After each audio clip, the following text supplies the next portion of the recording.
चुनाव आयोग की ओर से 12 राज्यों और केंद्र शासित प्रदेशों में कराए जा रहे एसआईआर के दूसरे चरण पर विपक्षी दलों ने गंभीर आपत्ति जताई है। समाजवादी पार्टी की सांसद डिंपल यादव ने चुनाव आयोग के इस कदम को लेकर बीजेपी सरकार पर तीखा हमला किया।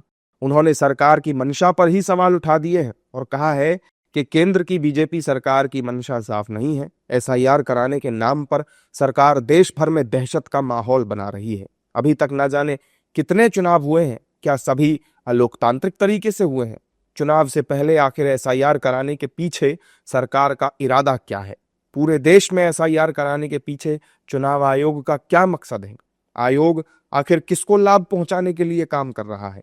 डिंपल यादव के इस बयान ने सियासी घमासान मचा दिया। बीजेपी नेताओं ने डिंपल के बयान पर पलटवार करते हुए समाजवादी पार्टी की सरकार के समय को याद करने की बात कही।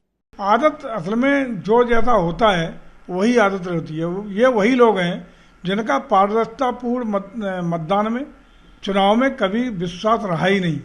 लठैती की राजनीति की है इन्होंने, बूथ लूटे इनने। इनकी के दो घटनाएं आपको याद दिलाता हूँ जो देश में अभूतपूर्व घटना है। नंबर एक, इनके ही परिवार के एक सदस्य ने इन्हीं की सरकार में, जो उत्तर प्रदेश सरकार थी, तो मैनपुरी से चुनाव लड़ा। इतनी लुटैती, छिनैती, डकैती, पोलिंग पर लूट की, कैप्चरिंग की कि भारत निर्वाचन आयोग को संपूर्ण लोकसभा क्षेत्र का मतदान निरस्त करके पूरा लोकसभा का रीपोल कराना पड़ा। ये नहीं कि सरकार में हुआ।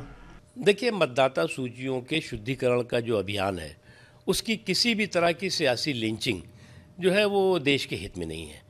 अब कुछ लोगों की ये एक आदत बन गई है कि हर सुधार के काम पर, देश के हित में जो भी काम होगा उस पर काल्पनिक कन्फ्यूज़न क्रिएट करने की क्रिमिनल कॉन्स्पिरेसी में जुट जाओ।